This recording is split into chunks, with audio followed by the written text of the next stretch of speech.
جمیل foundation انسانیت کی محبت دلوں میں سموئے۔ اس رمضان المبارک ایم ٹی جے فاؤنڈیشن پھر سے چاہتی ہے آپ کا بھرپور ساتھ، کیونکہ تعلیم سے دور، اپنی چھت سے محروم، صحت کے مسائل سے دوچار اور سیلاب اور زلزلوں کی تباہ کاریوں کا شکار لاکھوں افراد کی زندگی آپ کی زکوٰۃ سے بدل سکتی ہے۔ اپنی زکوٰۃ، صدقات اور عطیات ایم ٹی جے فاؤنڈیشن کو دیں۔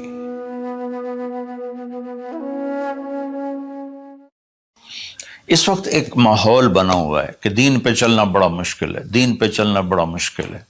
تو اللہ تعالیٰ نے بسم اللہ الرحمن الرحیم، یہاں سے اللہ نے تسلی دینی شروع کی کہ میں شروع کرتا ہوں اس اللہ کے نام سے جو رحمان بھی ہے، رحیم بھی ہے، مہربان ہے، نہایت رحم کرنے والا ہے۔ تو پہلا ہی جملہ بتاتا ہے کہ جو رحمان و رحیم ہو وہ کوئی ڈنڈے سوٹے کا قانون تو نہیں بنائے گا، بہت نرم سا بنائے گا، ہماری فطرت کے مطابق بنائے گا۔ بھوک کی حالت میں روٹی کھانا کون سا مشکل کام ہے، افطاری کے وقت کھانا کون سا مشکل کام ہے، ہر کوئی جھپٹنے پر تیار ہوتا ہے۔ پھر دوبارہ اللہ نے تسلی دی، الحمدللہ، سب تعریفیں اس اللہ کے لیے ہیں۔ حمد اور مدح، یہ قرآن کے دو لفظ ہیں۔ حمد ہے وہ تعریف جس کے وہ لائق ہے، اور مدح میں خوش آمد ہے۔ آپ نے فرمایا یا معاذ ایاک والتمادح فإنہ الذبح، معاذ خوش آمد کرنے سے بچنا یہ ذبح کر دینے والی چیز ہے۔ تو اللہ تعالیٰ نے کہا سب تعریفیں تیرے اللہ کی، اور اللہ کے صفاتی نام 99 ترمذی شریف میں ہیں، لیکن وہ 99 نام صرف نہیں ہے، بلکہ جیسے اللہ اپنی ذات میں لامحدود ہے تو اس کی نام بھی لامحدود ہیں، لیکن ذاتی نام جو ہے وہ اللہ ہے۔ اللہ میرے بر صغیر میں خدا بولا جاتا ہے عام طور پہ، اہل علم بھی یہی بولتے ہیں، عام لوگ بھی یہی بولتے ہیں۔ میرا اس سے کوئی اختلاف نہیں ہے کہ یہ نہیں بولنا چاہیے۔ خدا فارسی کا لفظ ہے، پتہ نہیں کس نے یہ لفظ بنایا، خدا، وہ جسے کسی نے نہ بنایا ہو اسے خدا کہتے ہیں، لیکن اللہ نے اپنا نام بتایا کہ میرا نام اللہ ہے۔ تو ترجمہ لفظوں کا نہیں ہوتا، نام کا ترجمہ نہیں ہوتا، ترجمہ عبارات کا ہوتا ہے۔ میرا نام طارق جمیل ہے، اس کے الفاظ کا مطلب ہے کچھ، لیکن مجھے طارق جمیل کہہ کے پکارا جاتا ہے، اور طارق رات کو آنے والا، اور طارق کھٹکھٹانے والا، میں تو کوئی نہیں کھٹکھٹا رہا۔ مولانا خوبصورت، جمیل خوبصورت کو کہتے ہیں، نام کا ترجمہ نہیں ہوتا۔ اس لیے بہتر یہ ہے کہ اللہ کو صرف اللہ کے نام سے پکارا جائے، اللہ، سبحان اللہ، زبان ہی میٹھی ہو جاتی، اللہ۔ یہ کوئی حرام حلال کی بات نہیں کر رہا ہوں، افضل اور اولیٰ کی بات کر رہا ہوں کہ جو نام اللہ نے اپنا کہا، اللہ، قرآن کو شروع اس سے کیا، ہمیں اللہ کہنا چاہیے۔ جو لفظ اللہ میں نور ہے وہ لفظ خدا میں ہے ہی نہیں، صرف اللہ کا حق، صرف اللہ کا حق۔ اور اللہ کے نام میں ایک عجیب صفت ہے، کسی بھی نام کا کوئی لفظ حرف نکالو تو مطلب بدل جاتا ہے۔ جیسے طارق، رات کو آنے والا، طرق، الف نکال دو، طرق، تو طرق کا مطلب ہے زمین پہ قدم مارنا، طریق سے طرق ہے۔ طریق ہوتا ہے زمین کی وہ جگہ جس پر پاؤں کی دھمک پڑتے پڑتے پڑتے پڑتے راستہ بن جائے، اس لیے اس کو طریق کہتے ہیں۔ تو ہٹا دو تو ارق، بے قرار۔ جمیل کا جیم ہٹا دو تو میل بن گیا، میل بن گیا۔ یہ ہٹا دو تو جمل، اونٹ بن گیا۔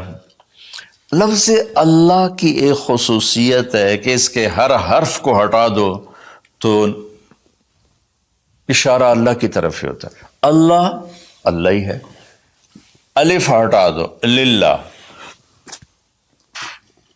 تو اللہ کہتا ہے للہ ما فی السماوات و ما فی الارض، تو اشارہ اللہ کی طرف۔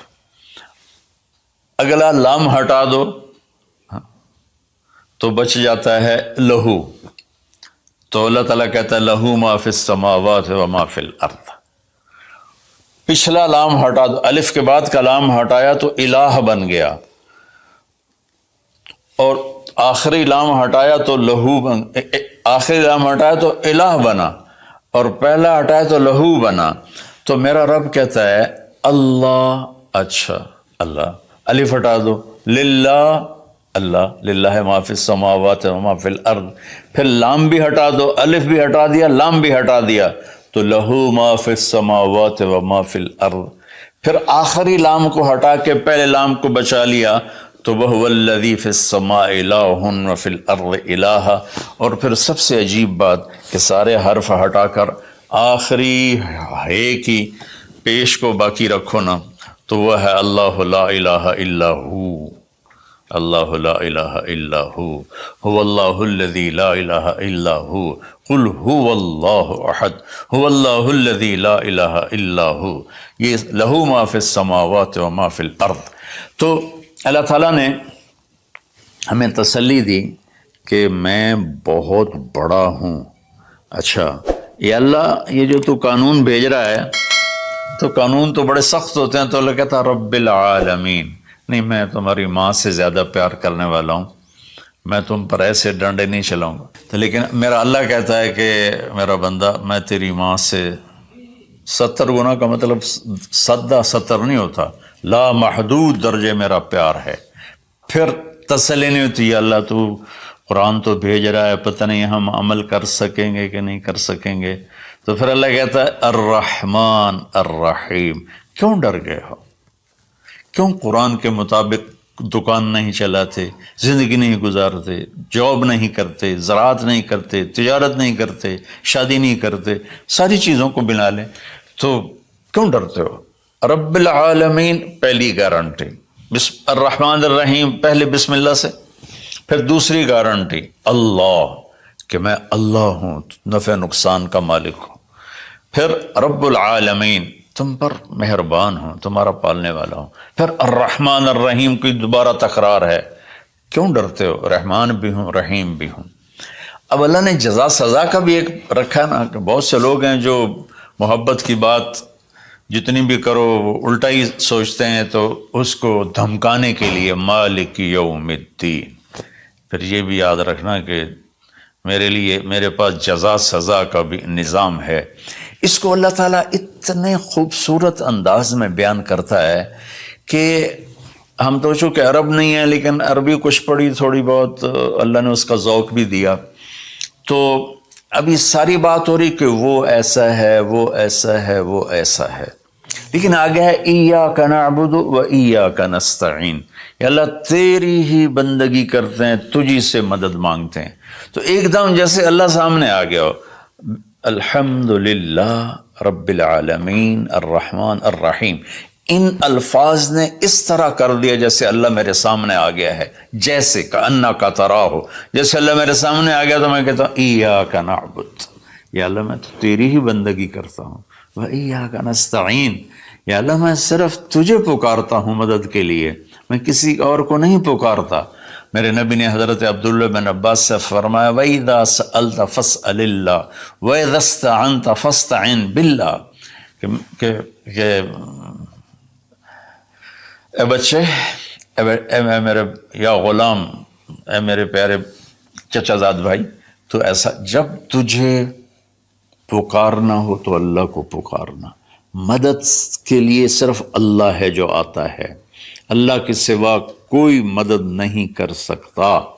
یہ اسباب کی دنیا ہے، ایک دوسرے سے مدد لینا، تو میرے نبی نے قرضے اٹھائے، میرے نبی نے زرہ پہنی، میرے نبی نے تلوار اٹھائی، لیکن وہ کام جو براہ راست اللہ کے ہاتھ میں ہے، ان میں صرف اللہ کو پکارا جاتا ہے، ان میں صرف اللہ کو پکارا جاتا ہے۔ ایاک نعبد و ایاک نستعین، علماء فرماتے ہیں ساری آسمانی کتابوں کا خلاصہ قرآن ہے، اور قرآن کا خلاصہ سورۃ فاتحہ ہے، اور سورۃ فاتحہ کا خلاصہ ایاک نعبد و ایاک نستعین ہے۔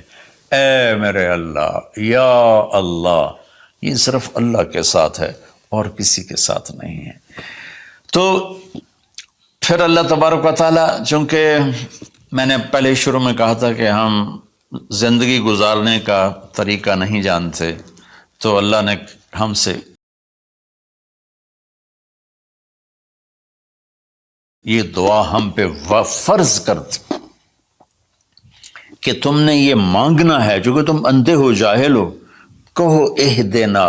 کتنی ضروری ہے۔ اللہ کہتا ہے روٹی مانگو، پانی مانگو، بیوی مانگو، بچے مانگو، جی کپڑے مانگو، زمین مانگو، جائیداد مانگو، صحت مانگو، عزت مانگو، سب کچھ مانگو، لیکن ایک چیز اللہ نے فرض کر دی کہ میرے بندے اگر تو ہدایت کے بغیر مر گیا تو برباد ہو جائے گا، لہذا تم پہ واجب کرتا ہوں، فرض کرتا ہوں کہ اہدنا الصراط المستقیم۔ اہدنا پہلے میں بتا چکا ہوں کہ خدا، یا اللہ وہ چٹان دکھا دے جس کو دیکھ کر میری زندگی کی راہیں صحیح جگہ تک مجھے پہنچائیں۔ خدا، عرب اس کو سن کے ہل گئے تھے کہ وہ محاورہ سمجھتے تھے، ہم محاورہ نہیں سمجھتے، لیکن عرب کیوں ہل گئے تھے؟ کہتے کیا کمال ہے یار، یہ کیا آدمی کہاں سے بولتا ہے، کیا بولتا ہے۔ وہ تو ابو جہل سے پوچھا اخنس ابن شریک نے، سچ سچ بتا محمد جھوٹے ہیں کہ سچے ہیں؟ کہنے لگا اللہ کی قسم سچے ہیں، پر نہیں مانوں گا، میں بنو ہاشم سے مقابلہ کروں گا، نہیں مانوں گا، سچے ہیں۔ تو اہدنا، یا اللہ وہ چٹان دکھا، وہ کیا، وہ قرآن ہے جس کو دیکھ کر میں تجھ تک پہنچ جاؤں۔ صراط، سیدھے راستے کو کہتے ہیں، صراط جس پر کسی قسم کا کوئی کھڈا نہ ہو، جیسے موٹر وے۔ اب موٹر وے بنائے تو ہم لوگ اپنے گاؤں سے، ابھی میں گاؤں سے ہی بات کر رہا ہوں، ملتان کے لیے جانا ہو، لاہور، اسلام آباد، فیصل آباد، موٹر وے سے جاتے ہیں۔ صراط موٹر وے کو کہتے ہیں۔ المستقیم جس میں وہ نہ ہو، زیادہ موڑ نہ ہو بلکہ سیدھا ہو۔ الذین انعمت علیہم، نعم اس بوٹی کو کہتے ہیں جو سردی گرمی میں خشک نہیں ہوتی، سدا بہار سرسبز ہوتی ہے۔ تو نعمتاً، یا اللہ وہ راستہ دے جس میں ہر چیز ملتی ہو، سبزہ بھی ہو، خوشیاں بھی ہوں، اور اس کے راستے میں کوئی سروس اسٹیشن بھی ہو، اور کھانے پینے کا سامان بھی ہو، کوئی بوفے بھی ہو، اور کوئی جو پیٹرول اسٹیشن بھی ہو۔ آج کی زبان میں کہہ رہا ہوں، یا اللہ وہ راستہ دے جو آباد ہو، جو سرسبز ہو۔